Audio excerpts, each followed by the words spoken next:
pourquoi une décision préfectorale refuse d'être appliquée sur un chef qui est sous le commandement du préfet? Pour ce qui est de graver l'autorité du préfet, ce n'est pas vrai.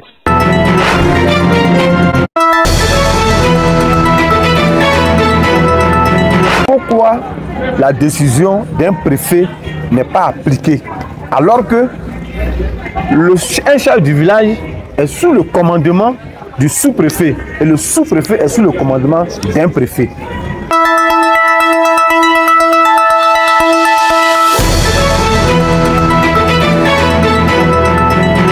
Pourquoi ce refus? Et ce n'est pas une décision qui a été prise à huis clos. Elle est publique, elle est là, je vais vous la partager. La décision, elle est là, elle est numérotée. Mais ce qu'on dit, on dit non, que c'est le ministre de l'Intérieur qui s'opposerait à cette décision.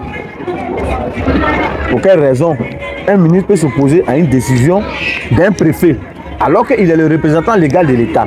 La gendarmerie a été associée dans cette démarche d'enquête. Et c'est à la suite de l'enquête de la gendarmerie que la décision a été rendue. Est-ce que réellement le sous-préfet, monsieur le ministre de l'Intérieur, est-il associé vraiment ou bien est-il imprégné de cette situation? Point d'interrogation.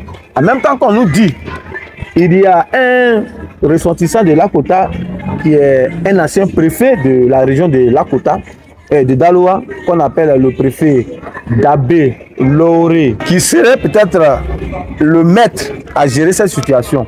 Mais quand tu gères une situation des antagonistes, tu écoutes une partie et tu écoutes l'autre partie. Et à partir de tes conseils, on sait qu'il y a une situation qui est gérée. Mais l'autre partie, la majorité du village, la population qui ne veut pas de leur chef, n'est jamais attendue. Est-ce que Dabé Loré, effectivement, gère le dossier? Ça aussi, c'est une question, point d'interrogation. Mais nous, on dit que on ne considère pas, le ministre a mis la main, on ne considère pas, Dabé Loré ne veut pas. Mais pourquoi une décision préfectorale refuse d'être appliquée sur un chef qui est sous le commandement du préfet? Et le rapport a été transmis au ministère de l'Intérieur. Ça voudrait dire que le ministre a eu, parce que quand on voit un peu dans les ampliations, on ne peut pas contester la décision d'un préfet parce qu'il est le représentant légal de la République. Donc, lui ne comprendra pas pourquoi un chef de village puisse s'opposer à la décision préfectorale. Le fait que la population ait l'information que le chef a été révoqué de ses fonctions par une décision, sinon par un arrêté préfectoral. Mais les villageois ont manifesté leur désir de ne plus le voir à la place publique. Ce qui est noble. Ce qui est noble.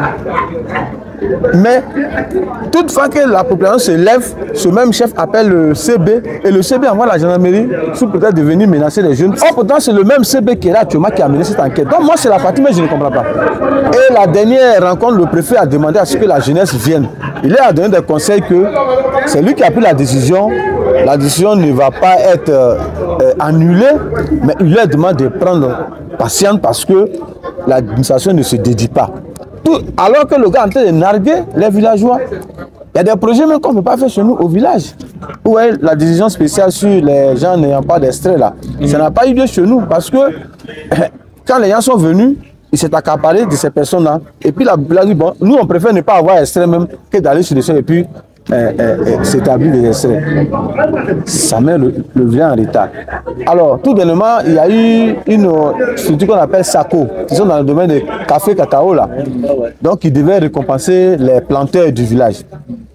Le chef du village a été associé à cette cérémonie. Les villageois ont dit, puisqu'il est associé à cette cérémonie, et ils ne viendront pas. Ou bien soit ils ne viennent pas, et ils viennent. Cette opposition a créé des échauffourées entre la jeunesse. Ils ont appelé le CB a envoyé ses éléments et ils ont demandé à ce que ces jeunes-là aillent en ville. Ça, écoutez, le préfet aussi n'a rien dit de grave, il a dit non, qu'il donne des conseils de tout ça à l'écoute. Donc, ce que nous ne comprenons pas, c'est qu'on sent un flou dans cette affaire. En même temps que le préfet qui a pris la décision, lui il dit que l'administration ne se dédie pas. Mais il n'est pas en mesure de dire au monsieur, mais j'étais enlevé. Toutefois que tu te lèves au village, ça crée des trous, mets-toi de côté. Et puis le comité de gestion transitoire qui est là va continuer les affaires du village. Nous interpellons l'État de Côte d'Ivoire. N'entendons pas qu'il y ait encore des blessés. Pour que l'État puisse s'en rendre compte qu'il y a une situation pourrie à Zoko-Lidié. Parce qu'aujourd'hui, là, la dernière fois, il y a eu des bagarres, mais il n'y a pas eu de blessés. Ce sont des appareils, du matériel qui a été détruit. Ce mois d'août-là, ou même des convocations ont été prises par le chef contre ces jeunes-là. C'est le même préfet qui a annulé parce qu'il voyait que si on arrêtait ces jeunes, c'était pas aussi bon peut-être pour lui. Donc, pourquoi un chef de village défie l'autorité? Et à quel jeu joue le préfet? Est-il sincère dans sa décision prise? Ou bien, toutefois quand il reçoit les jeunes, il dit non, je vous demande de vous calmer, ce n'est pas la peine de vous de manifester pour ne pas mettre mon nom au dehors. Bon, qu'est-ce qu'il appelle mettre mon nom au dehors? Un document qui est déjà parti au ministère de l'Intérieur. Mais ton nom est déjà au dehors, tu es engagé. Ce document a été signé en bonne et due forme. Le préfet avait toutes ses capacités.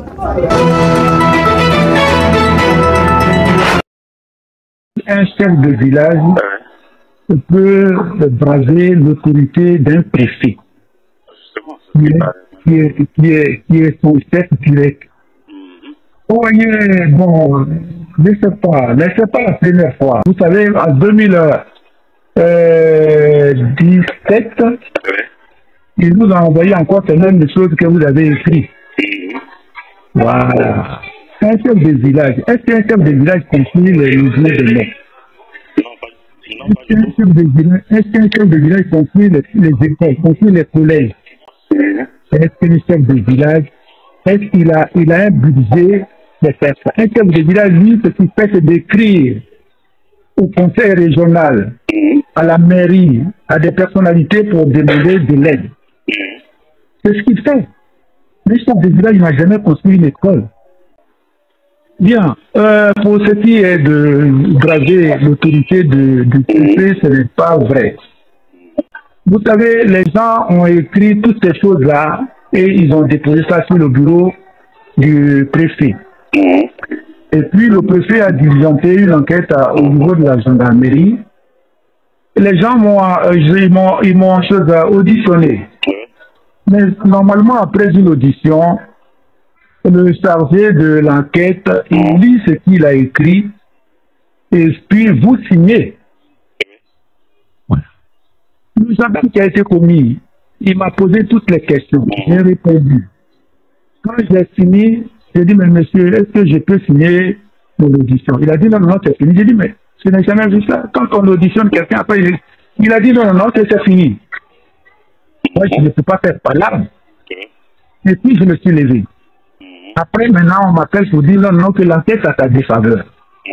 Et c'est ce que je suis en train de faire. Je vais voir le CB tout à l'heure, pour lui dire qu'il aille demander à son agent, à qui il a commis pour l'enquête là, de lui montrer son carnet d'audition, parce qu'il fait un carnet. Oui, bien sûr, il faut savoir quelle est la suite de ça. Voilà, maintenant, un carnet, tout ce que vous avez dit, vous signez, et lui, maintenant, il fait un PV pour donner à son patron. Il n'a qu'à chercher le carnet, l'agent n'a qu'à lui montrer le carnet où j'ai signé pour reconnaître les faits, il n'a qu'à lui montrer ça. Monsieur le journaliste, voilà des faits qui me sont reprochés. Je ne peux pas faire le droit de faire avec un préfet. Un préfet, c'est le président de la République. À ce moment, il est là, c'est lui qui a les choses de l'informe de l'autre et tout ça. Puis un chef de village qui le brave, mais il le met au youf. Est-ce que c'est pas vrai? Il y a quelque chose à dire sur Roche. Donc, c'est bien que vous m'avez appelé pour me demander ce que les autres n'avaient pas fait et ils avaient écrit contre le sous-préfet.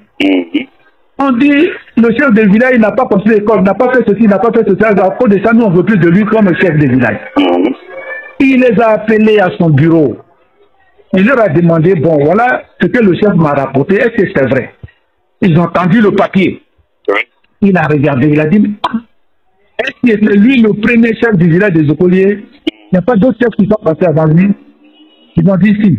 Mais donc, les autres chefs aussi, ils ont construit des écoles. Donc, c'est dit à Zokoli, vous avez beaucoup d'écoles. Avant moi, aucun chef n'est ici, mais là, celui qui est mon détracteur aujourd'hui, il y a Aouma Tédié Joseph.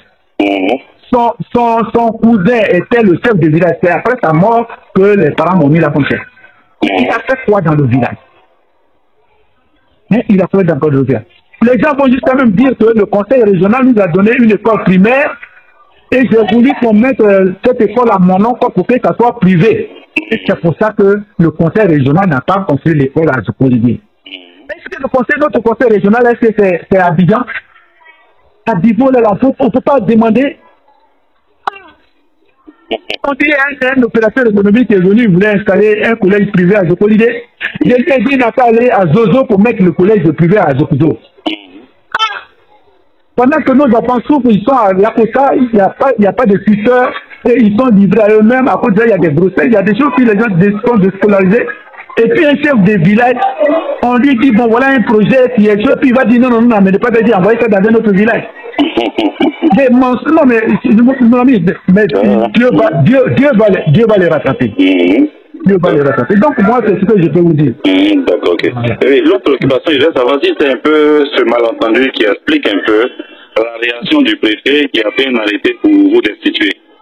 Voilà, effectivement. Et quand ils ont écrit tous ces mensonges, au niveau de la gendarmerie, l'agent qui a été commis pour faire l'enquête, il a certainement truqué ce que j'ai dit, parce qu'il ne m'a pas lu ça, il ne m'a pas fait voir, je n'ai pas signé. Qu'est-ce qu'il a écrit et qu'il a envoyé au préfet? Tous les chefs, ceux qui sont représentés à la Chambre des rois du département, ont demandé au préfet de me rétablir dans mes fonctions. Et donc, tous les chefs, ceux qui sont représentés à la Chambre des rois du département, et moi, j'étais un chef, nous sommes allés au bureau du préfet, et simplement, il a dit qu'il m'a rétabli dans mes fonctions. Il m'a dit qu'il m'a rétabli dans mes fonctions. Donc, j'attends qu'il refasse un arrêté de rétablissement. Comment il a fait que les tracteurs là, ils ont eu cet arrêté de réflexion? Comment il a fait? Ça veut dire, vous avez, bon, je vais tout faire pour vous envoyer la vidéo que le secrétaire général de préfecture a fait avec mes détracteurs dans leur salon. Et lui là, il dit, et nous demande que si à maman est sur le lieu de funérailles, tout ce qui se passe sur le lieu de funérailles, on s'en donne aussi. Et la liste de rétracteurs se dit que l'autre père est vraiment son admirateur quand il était élève, et que c'est lui qui a fait, même s'il est venu à la quota, que tout ce que les gens lui demandent là, il va le faire. À la suite de ça, quelques semaines après, et puis il a pris l'arrêté de destitution. Et c'est ça que mon avocat a appris pour envoyer au conseil, et c'est ça qu'il a dit de me rétablir. Voilà. Donc il a dit qu'il va me rétablir. C'est le papier, il faut qu'il fasse le papier.